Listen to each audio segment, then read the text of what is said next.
work by ourselves, we miss that interpersonal bridge, which is where so much trauma remains unhealed. Because trauma tends to be secret, private, kept back. We rearrange face in a happy way the moment the trauma starts showing up, or at least in a kind of nondescript way.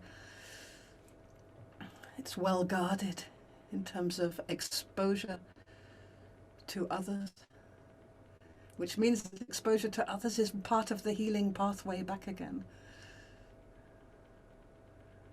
It's when the energy of shame no longer controls us, when we can be embarrassed a little bit, or a little bit ashamed, or feeling a little bit and we do it anyway. We tell our truth anyway. We describe what we feel from the depth anyway. That's when shame loses its grip. Doesn't mean we're not embarrassed and ashamed, but it loses its autocracy, its tyranny over the psyche. And of course, shame is there in every trauma. It's that splitting energy. It splits also physiologically. It makes us feel intensely separate and unfit for integration, on a physiological way even. Our lips start to twitch, we get hot, we move the face away, we want to hide in a cupboard or in a box, or we can't face it. It makes us cringe. It's really physiological. And this is always part of trauma. It's like this, even with a newborn baby, this kind of, maybe that's the purest form of shame, this stinging exposure in nakedness to the air and to the bright lights and to the vulgarity or brutality of the energies. Of course, they're not objectively vulgar or brutal. They're doctors and nurses and caring grandmother-in-law,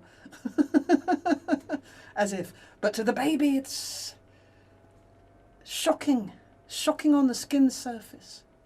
This feeling of stunning, which is so much connected also with the fundamental emotion of shame, this fundamental suffering of shame, in being there in sudden separation.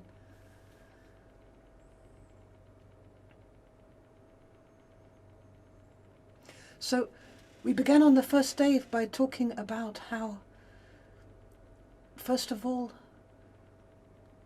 trauma isn't, unlike what we're conditioned to believe, it's not the thing that happened. It's the way we felt about the thing, the emotional resonance that came forward because of the shocking thing that happened. The very loud emotional resonance, for example, of forsakenness, which is able to be stronger than the feeling maybe of seamless togetherness and support which was there before. And one person's forsakenness is another person's freedom. So it's really, there is no objective measure of trauma and who is more traumatized and who is less traumatized. It's really there in the integrity of how it is experienced. Because we're all sensitive in different ways. And our sensitivity is in a direct equation with where our qualities are. If we're sensitive to the feeling of badness or guilt, for example, it's because we have a very strong quality of innocence. That's why we're sensitive to guilt. That's why we suffer this vibration of being condemned, bad, wrong, awful. It's the innocence in us which is suffering from behind that.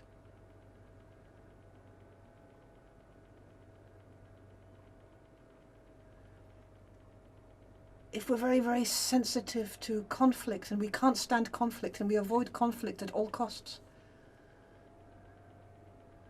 can't stand an argument or a collision, or very fearful of all hell breaking loose, a wartime kind of event, then often it's because we have a strong quality of peace. The peace is suffering the disruption. The peace which we are is suffering the conflict, cannot bear the disharmony.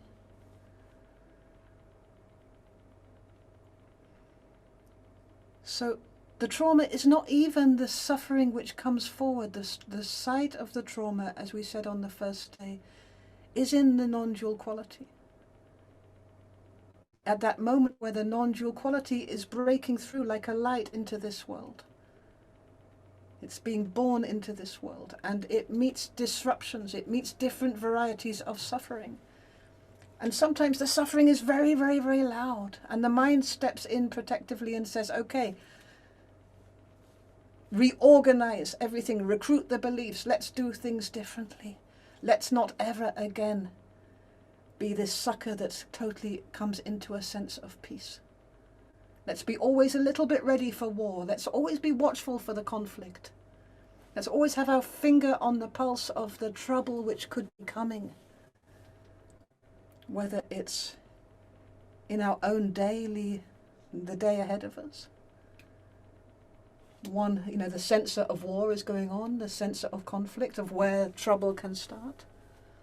Or whether it's in a bigger picture of our family, where we could get screwed over as a group.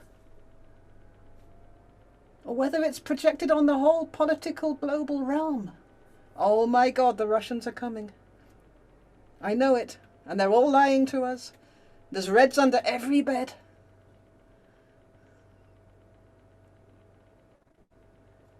It's all the same vibration we're trying to work with. We're trying to set free from and it's not the we only want to come into this suffering and set it free because the quality so much needs to be at ease here. That's what integration looks like.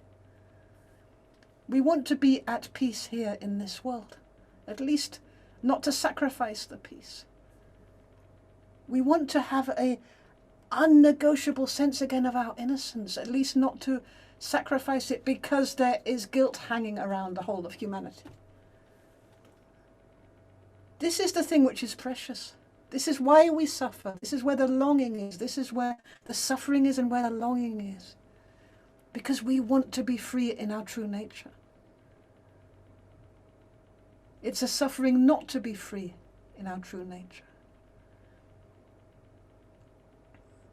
So it's a suffering to be alive. True.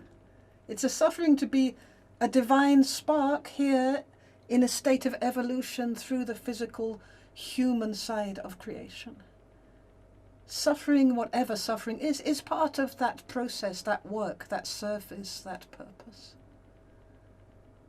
But there's a greater suffering, and that's this sense of having forgotten our true nature, having lost our connection with who we know we really are.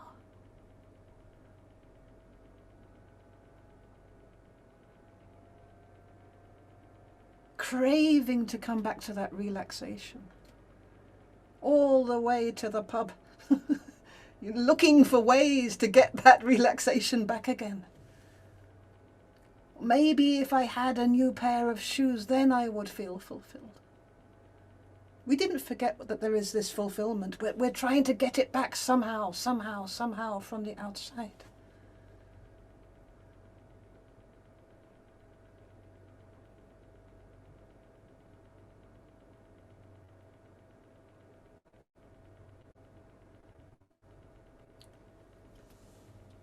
So the moment, because it's a field of resonance, let's say the resonance of lack, or this resonance of not being seen, that nobody really understands us. This feeling of not being heard, which is always there a little bit. When we speak from the depth of ourselves, there's always this kind of gappy thing, which is like, nobody really hears me. There's a rupture in the expression, always. Never feel 100% perfectly heard and understood. Not even by the ones closest to us, and sometimes especially by the ones closest to us. Never feeling 100% seen. which humans we could understand, but not being seen by God, not really being 100% seen by ourselves. The suffering which is in there. And it comes from this loss of connection that we've got, that we suffer from the non-dual quality which we are. It comes from a rupture, a blockage. And it's not a rupture, it's like there is the non-dual quality everywhere, and on top of it is this dissonant sound like loneliness, isolation, rejection, abandonment, forsakenness, betrayal, violation. It's very loud, and so we forget what's underneath.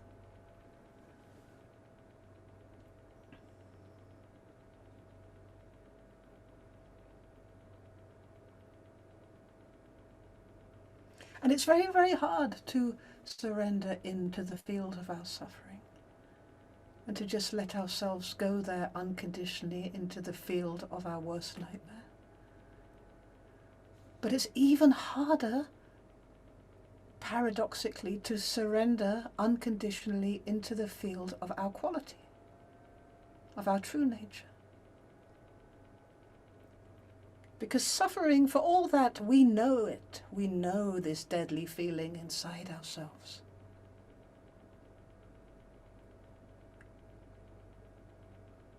We've lived it. We've got some experience with it in this world. And people around us can at least recognize this.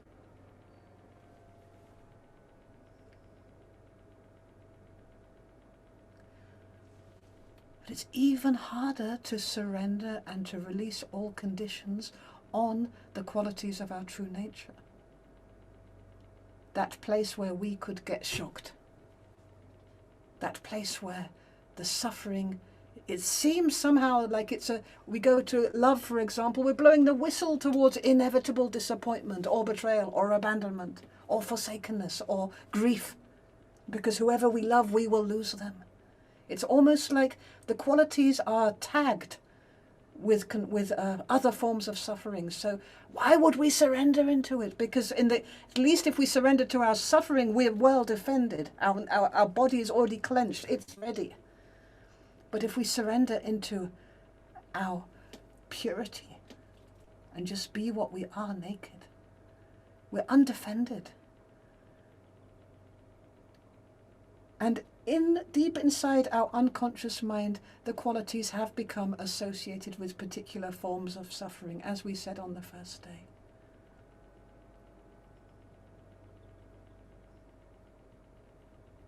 Purity with sexual abuse, for example.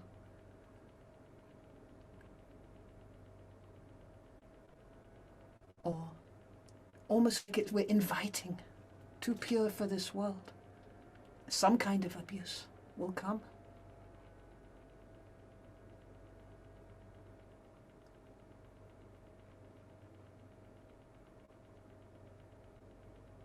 And when we're in an openness, unconditional state of purity, how much more is the pain when the abuse inevitably comes? This is our programming. And when we do touch purity, whoa, there you go, here comes that sense of danger. Because it's become linked, it's become associated by the brain. This leads to this, and maybe epigenetically also. So this is partly why we train in this course with the morning meditation and the exercises, and it's not clear which is more challenging, because to surrender unconditionally into our true nature or an aspect of our true nature is as difficult as to surrender unconditionally into an area of suffering, if not more so. We disappear in it. And yet we want it more than anything.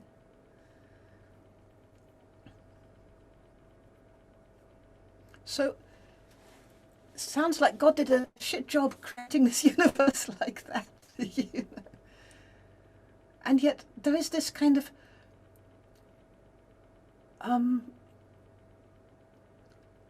I want to say idiocy, but that's not right. There is a kind of a little bit stupidity in how we move still with the all or nothing.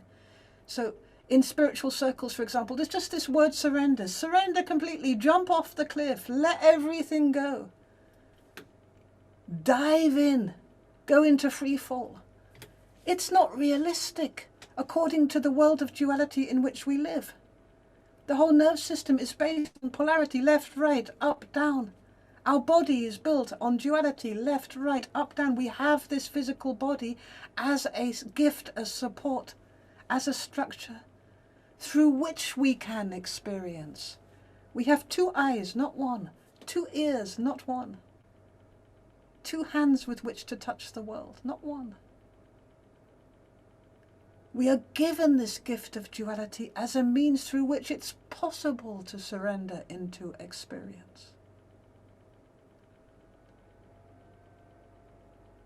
You know, when we are born, we have, as a baby, we're given as a support our mother on the left, our father on the right.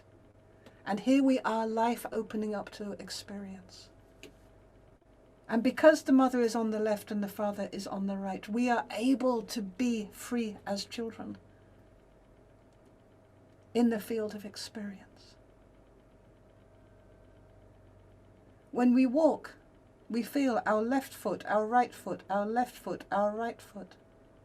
Balancing, balancing, balancing. But we're not only balancing the body in this natural movement of walking. The hands are doing it too. As we walk, you might not have noticed, but our hands are kind of also, we didn't forget that we were once monkeys on all 4 or dogs on all 4. So in a way, we still energetically walk with our hands and our feet. But there's a rhythm, left, right, left, right, left, right, in which the soul becomes free. Because there's a balance, there's a stability. Something is being held in so that the spirit is able to fly, or so that we are able to receive the experience and to emanate our soul into the world. I'm speaking ideally.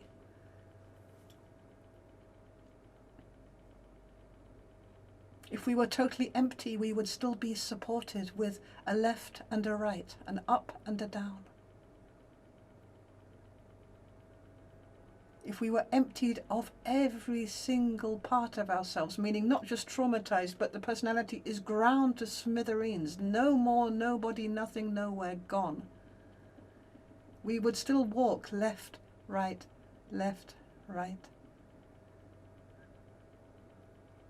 breathing in, breathing out. Left hand moving in beautiful collaboration with the right hand. Compassionate with each other.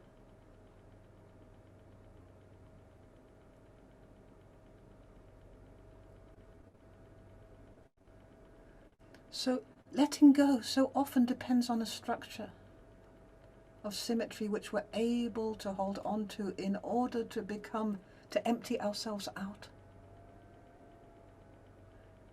And in having a structure to hold on to and in emptying ourselves out, even to the idea of our total absolute elimination or annihilation or disappearance in emptiness. Even then, once we have been able to let ourselves completely disappear, only then do we realize there is an appearance from behind that. So emptiness becomes full of everything, of every possibility. Or love becomes not only the love between me and my partner and me and my children and me mother, love now becomes something much more like endless, unrestricted, universal love.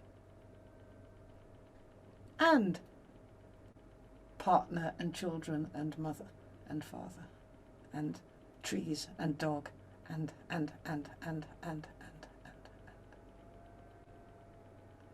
Even the love can be there when it's unconditional towards places of energy which don't feel very loving at all within ourselves. Vibrations of cruelty, vibrations of deep pain.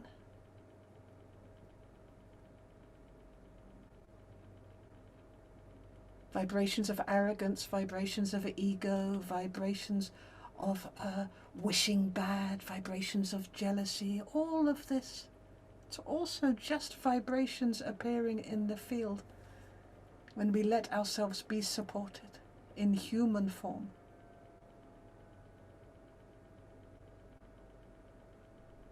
So at its core, part of the therapeutic process, there is the duality of client and therapist. And emptiness can appear between them, and anything can come forward within the healing context. And any quality can come forward unrestricted within the healing context.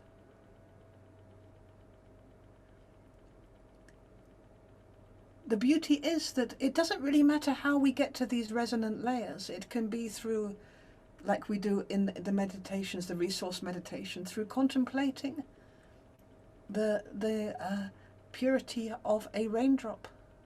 We will already have the purity awakening inside ourselves. It can be through contemplating the incredible sense of isolation and suffering and the feeling of being cursed within a little girl in Syria, far away from us, from our own story, and in that moment we touch her suffering. We touch that suffering within ourselves. And maybe when it's a little girl in Syria, we're able to bring some comfort there, some mercy there, at least our presence. I see you, I see where you are, I'm with you. And in that we're bringing it also towards ourselves. Because our field is everywhere. Doesn't matter this thing of it's far away in Syria or it's deep inside. This is secondary to the resonance itself. That's partly why we work with this. We freely can resource energetic vibrations by moving inside and outside, all the time making a passage through the stuff of the separate self. Releasing something of the private suffering, of the secret isolation, of the deadly shame. Bringing forward already a sense of compassion, a sense of togetherness. Sense of interdependence, an intuition of the unity which is beneath all of this, and which we are, which is at the core of us, and at the core of that little girl in Syria, and at the core of the raindrop in its purity.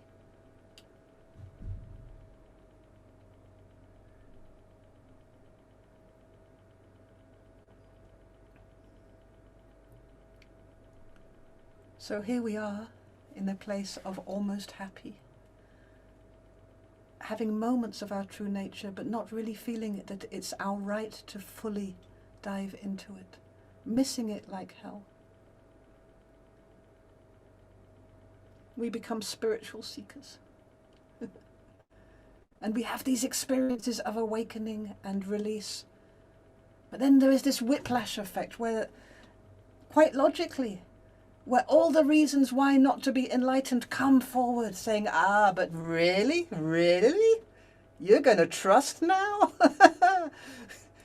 You seriously? You really think you can be playful unrestrictedly? You're going to die that way. You're young. This whiplash effect. And so our system, we're very smart, we're smart creatures, and we're looking for ways to do this. How can we do this? So we say, okay, I cannot live without this quality. I can't live without this happiness. I can't live without this playfulness, but I'm going to have it on my conditions. I'm going to try and control it.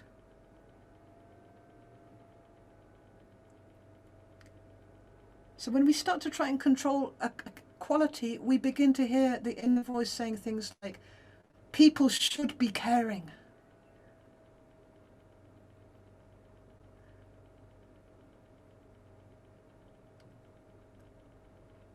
We start hearing conditions, like the care should be there. You must be grateful. There are children starving in Africa. Eat your food that I made for you. When I was little, we didn't have such food. Gratitude. You must be grateful or else you are. These are the conditions. You must be loving, otherwise you are an evil person, and you go straight into that trauma vortex.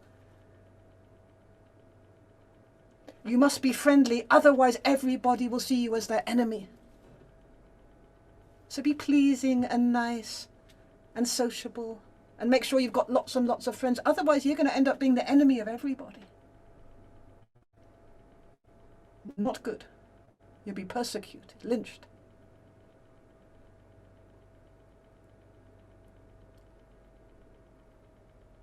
You must show up as happy, otherwise people will see that you're sad, vulnerable. They could go for you, they'll smell the blood, and they'll come and get you like predators. If you show your weakness, if you show a moment of unhappiness, a moment of sadness, they're going to come down on you, just like they did in the schoolyard.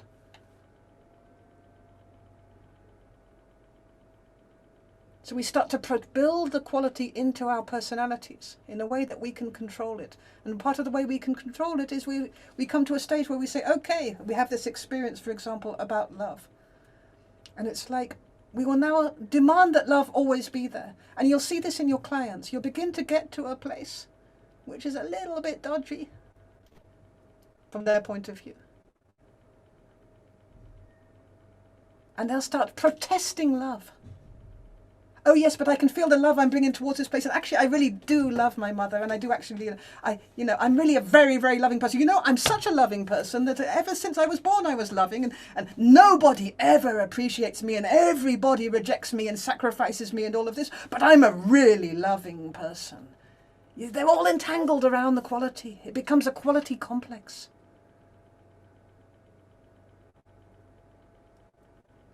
And this is always a sign of trauma when we meet a quality complex.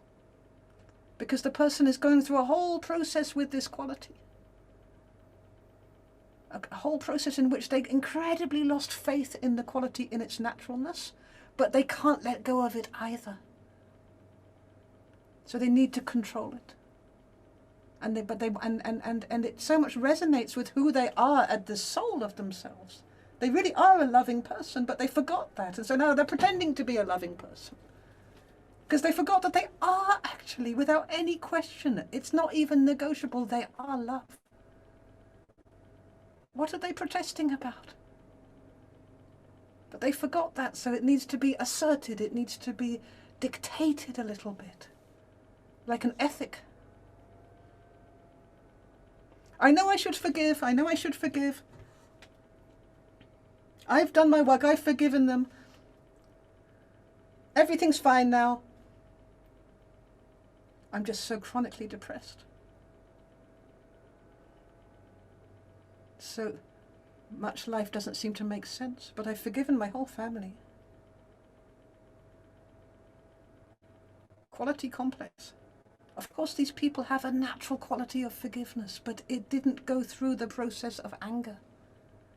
They didn't let themselves feel the injury and the pain which is beneath the experience, and they bypassed into forgiveness. Holding on. And these conditions, this is the system looking for something to hold on to, so for some kind of support. Let me hold on to love, at least let me hold on to love. Let me hold on to truth. I never lie. People shouldn't lie. I hate people that lie. And I never lie. I'm really a truthful, honest person. Guess what? I just lied. No personality is really truthful and honest. Every personality is a combination of trauma and fuck up and cover up. And every form of communication is never the entire truth. It can't be. We can strive to stay loyal to the sense of truth. And in that we will find that even when we find ourselves bullshitting and telling lies, that the sense of truth begins to suffer the vibration of ourselves. And we feel the truthfulness in the energy of a lie.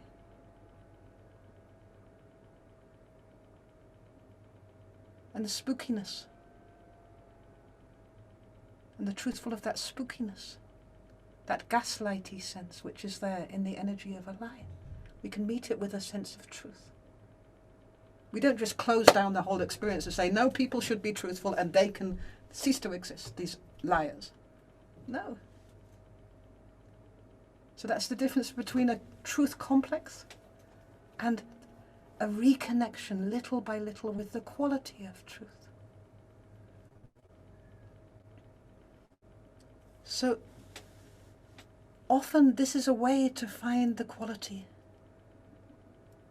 which could be worthwhile circling around with our client, because it will be there in a complex.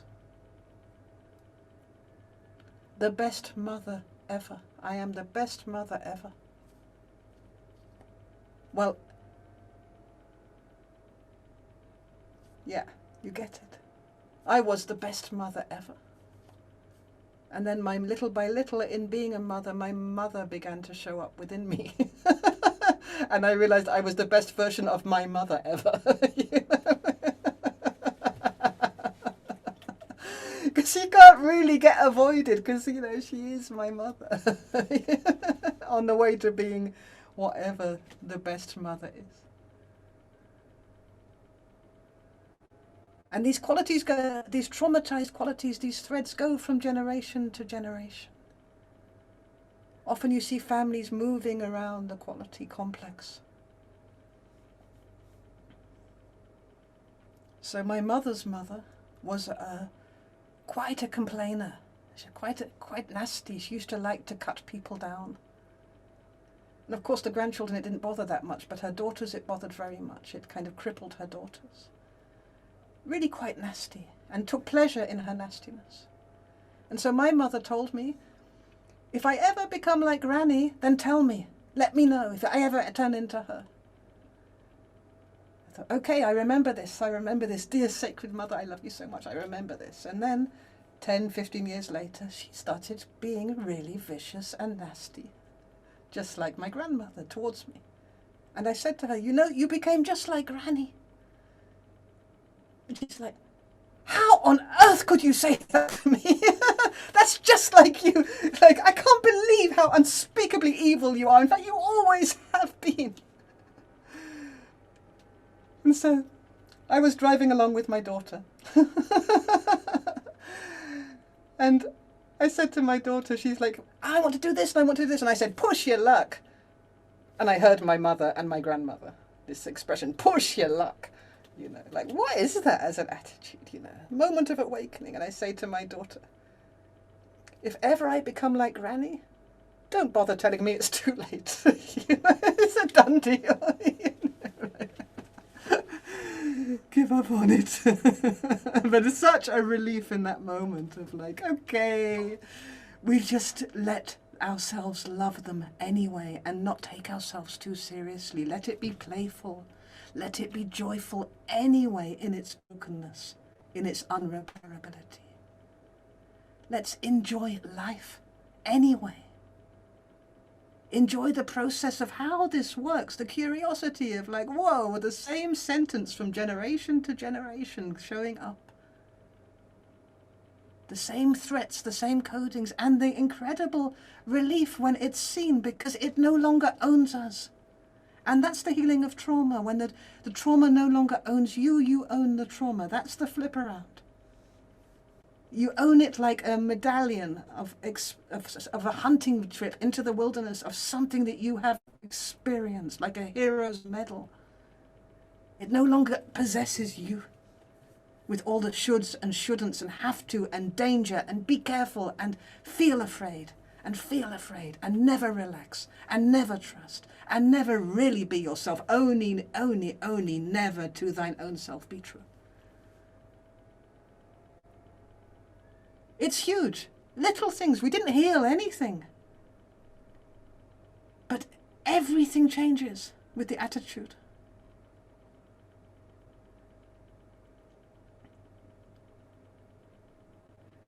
But for this attitude change, what we need is to feel the simplicity and humility of support of natural duality. Because the body is quite beautifully formed. And the whole of nature is based on symmetry and duality and balance and unbalance and new balance, which on a mental level, what that looks like is having a strong belief, losing your belief, having a crisis, being confused like hell, shocked, and reforming an adapted belief, an evolved belief according to the present moment experience. We're in an evolution, we're in a big collective process in a way. So when we're working with trauma, we're not working with quick fixes, like you do an exercise and check, okay, trauma gone, got rid of it. And that's true for the whole of non-dual therapy. You know, I've had people come and say, you know, I felt the feeling and it's still there. It hasn't gone yet. Because this fundamental traumatized agenda to get rid of our own experience, to undo it, is exactly what trauma is made of. Get rid of. Doesn't belong here, this feeling. Other people can be evil shitheads, but I can never be an evil shithead. So I have to get rid of it. Let it be with the other, not with me. I'm only good. You see, we cut off part of our humanity with this. Part of the orchestra of experience and part of our sentient history. And that's the voice of trauma saying, get rid of, get rid of, get rid of. So when we're thinking we're going to heal trauma by getting rid of trauma, we're kind of reenacting a little bit, which is okay. It's okay to go through the motions again and again and again till we get so fed up of it, something lets go. The stakes are not that high. Not really, not in a universal sense. But the agenda to get rid of our suffering is so often confused with compassion for suffering. It's not the same thing. Compassion for suffering is, I utterly and totally recognize that this suffering is part of a shared field. I recognize this suffering is here.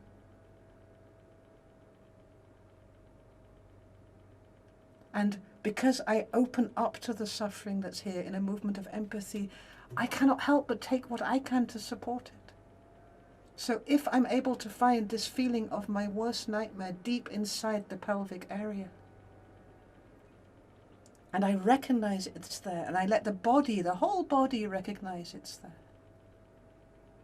The whole body is now compassionate towards that area of the body which is holding the vibration.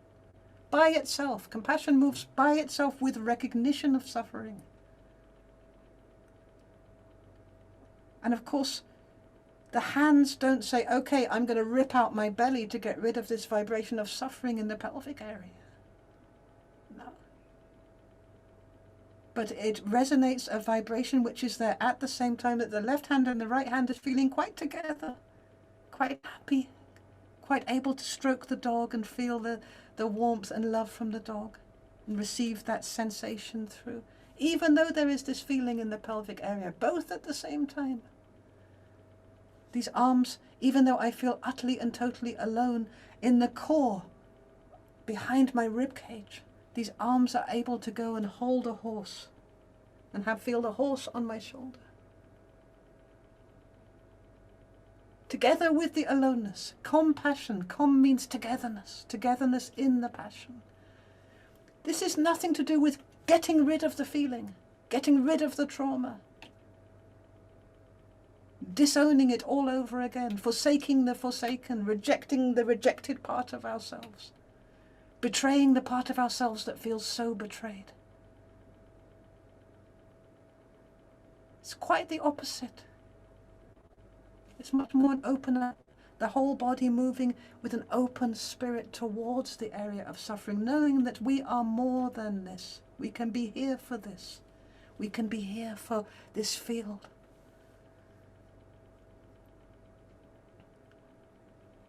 So, qualities have a depth, and of course the whole body and mind is hardwired for bliss and movement towards well-being and harmony, but we're also have some coding of suffering, some software of suffering, and part of our nerve system is saying, fuck, fight, flight, freeze, hate it, don't want to be here. Because this is part of the coding as well. And this is the part which we're having compassion towards. And in this, we can't push too hard. We can't make it go too fast. We can't have the agenda to be done already. We can't, as therapists, go into this position of like, oh my God, you have to feel better now, otherwise I'm going to feel like a failure. So if you can't make it, fake it, because otherwise I don't feel good as your therapist. We need to develop the confidence to let things be a little bit open-ended, to take time.